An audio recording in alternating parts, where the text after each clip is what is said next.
You guys are a little bit tired.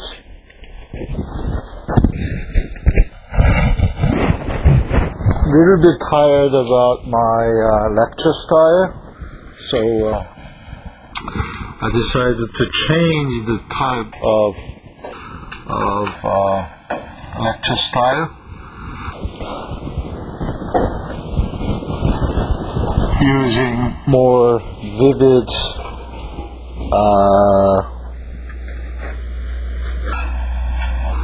demonstration. So, okay, what we learned in the course during the last 9 weeks. What did we learn? Okay, conceptually, we have attempted to understand the vibration or vibrations that are happening in physical world or physical domain.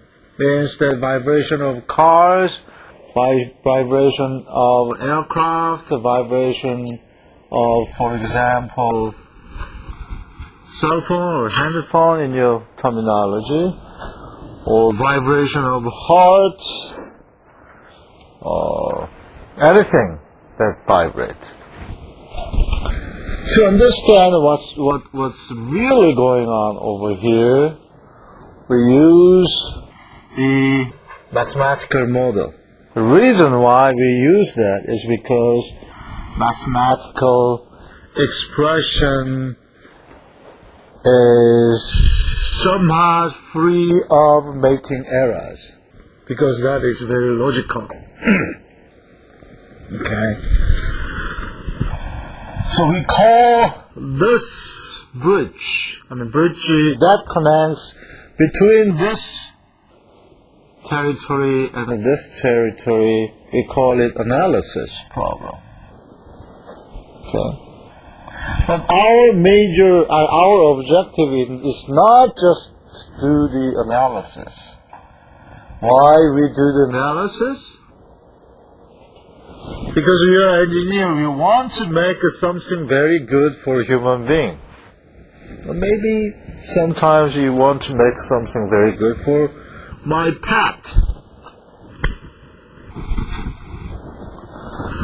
So what kind of application? So depending on our application problem we have, we might pick up what we learned from our analysis to design vibration related machine. Or sometimes you want to suppress or reduce the vibration. How to reduce the vibration? To know that, we have to understand what's going on this physical domain. Right? Then,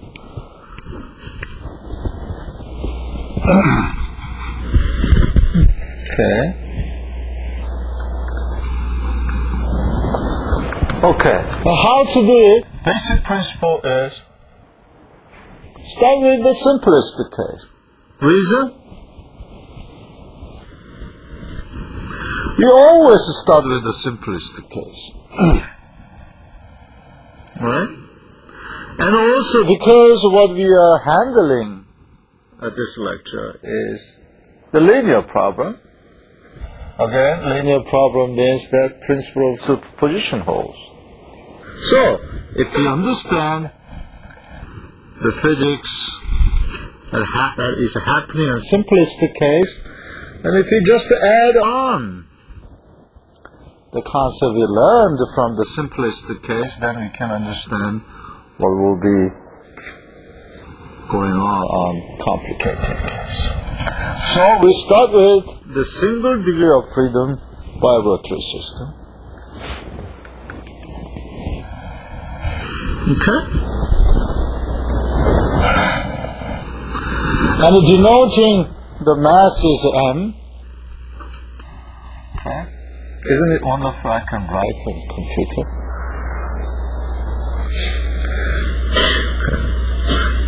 And then because we have to measure the displacement, we introduce the coordinate system. So this physical model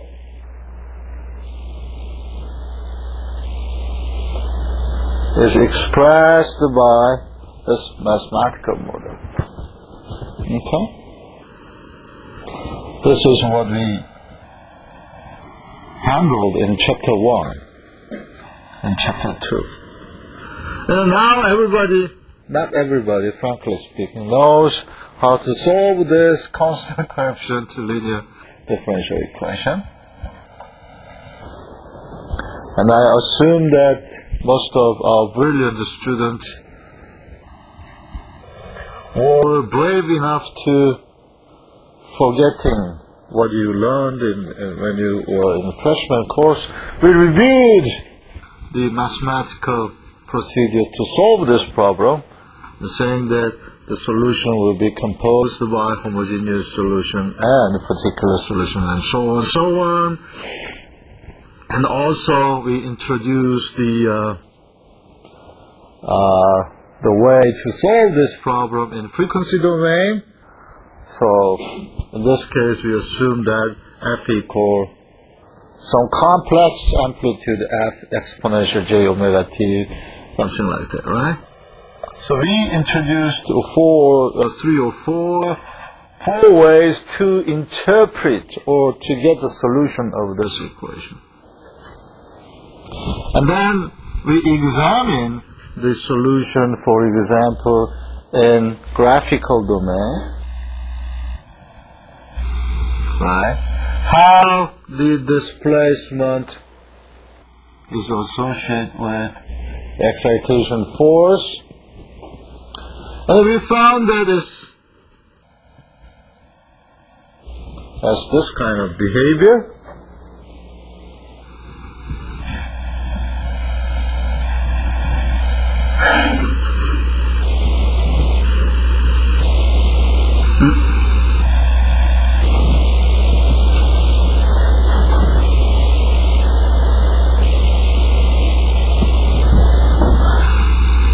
And we notice that this is the natural frequency, and natural frequency is related with stiffness K and the mass. Right? Okay. If there is, if damping is very small, no, sorry. It's very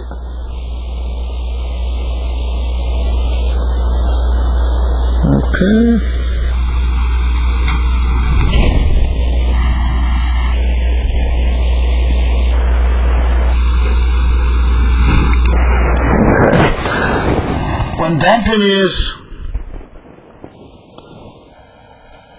When damping is zero, actually this curve has to go like this. Right? Because there is no damping. As damping increases, the peak value would decrease. Right? So that's what we learn. Over here, the behavior of vibration.